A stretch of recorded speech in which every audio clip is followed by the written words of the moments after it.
Waiting for mortgage rates to come down while prices continue to go up is not a good strategy. That's not normal. Huge drop off into 2023. Mortgage delinquency is not on the rise, which is an indicator of if there's going to be foreclosures in the future.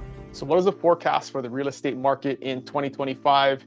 You know me, I love the data. I got my hands on a bunch of it from a bunch of different very credible sources. And so we're going to run through a bunch of different areas in the real estate market and look at what the forecasts are. But we're going to start with some of the context on where we are today in comparison to the last couple of years. So let's bring in the data here. So this first one is the days on market has been slowly rising, not super significantly, but since 2021, 43 days on market was the average days on market it took for properties to sell.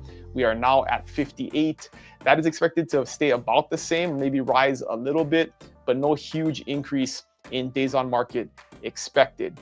This is inventory. So inventory has definitely been on the rise, and this is national inventory, right? So if you look back at 2021, we were down to 565,000 active properties on the market. We're almost at 1 million today. So big increase in the number of properties available, getting back to those pre-COVID levels. That's probably going to stay about the same going forward. No huge significant change here, but definitely properties are taking longer to sell because there's more of them on the market. That just makes sense when you talk about supply and demand.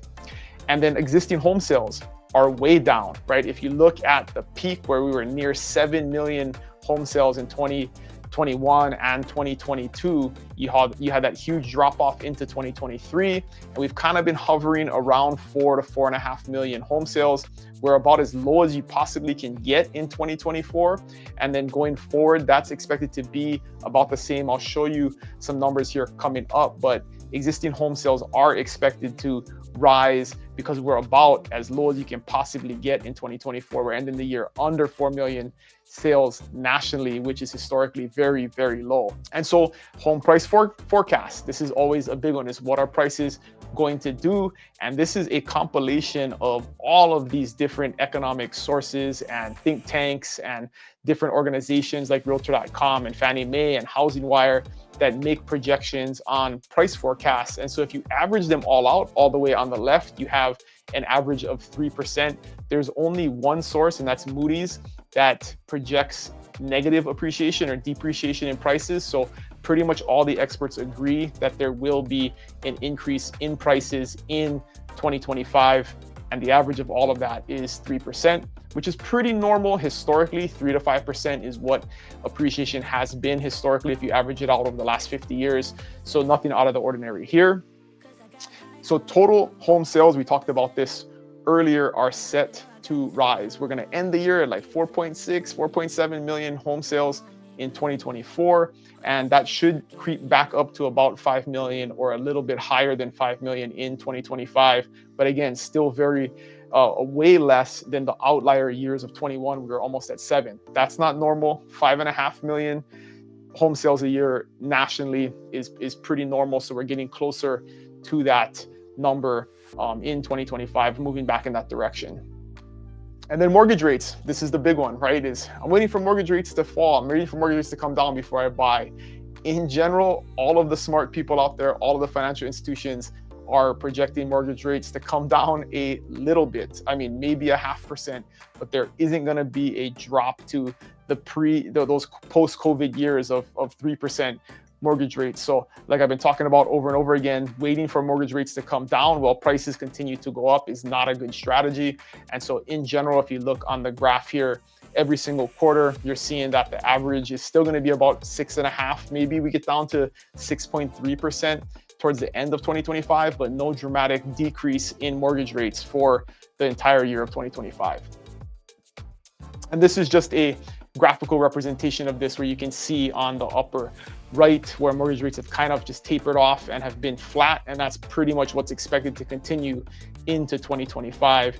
And the dotted lines are the projections, so that's showing you in the 2025, the yellow or the orange line is where we're at today, where they've been, and then the dotted lines are the projections by those three organizations, but pretty much staying about the same as they've been. So again, waiting for mortgage rates to come down is not necessarily something that's going to happen.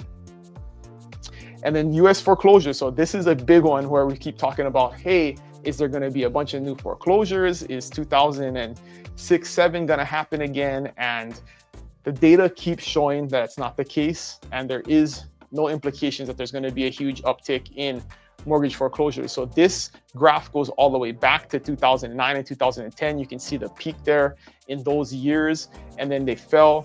And then you can see the foreclosure moratorium from 2020 to 2022. Foreclosures were really, really low, but that's because the government put a stop on them and you couldn't do foreclosures.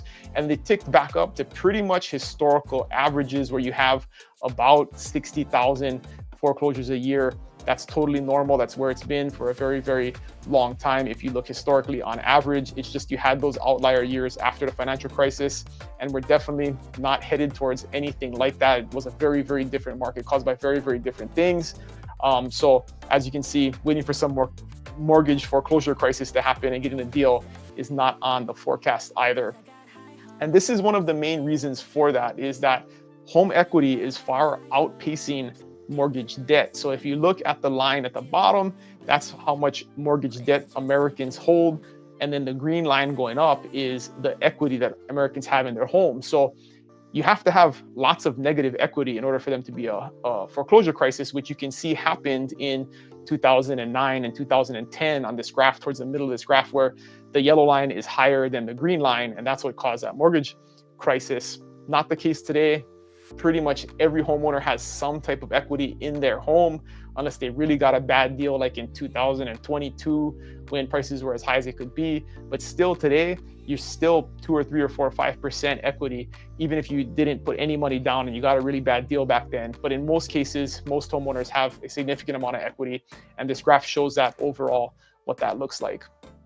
And so last graph here, just continuing to look at mortgage delinquency rates, still very, very low. So if you look at this, it pretty much follows the foreclosure numbers, but mortgage delinquency is not on the rise, which is an indicator of if there's going to be foreclosures in the future. So again, no dramatic data here. It's pretty much where it's been historically on historical averages, and going forward, there's no indication that any type of mortgage foreclosure crisis is on the rise.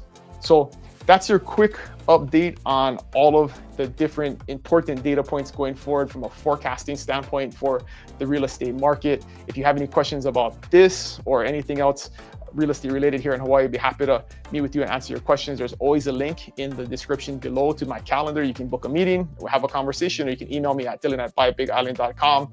But this is your 2025 real estate forecast. Thanks for watching. I'll see you guys next week. Aloha.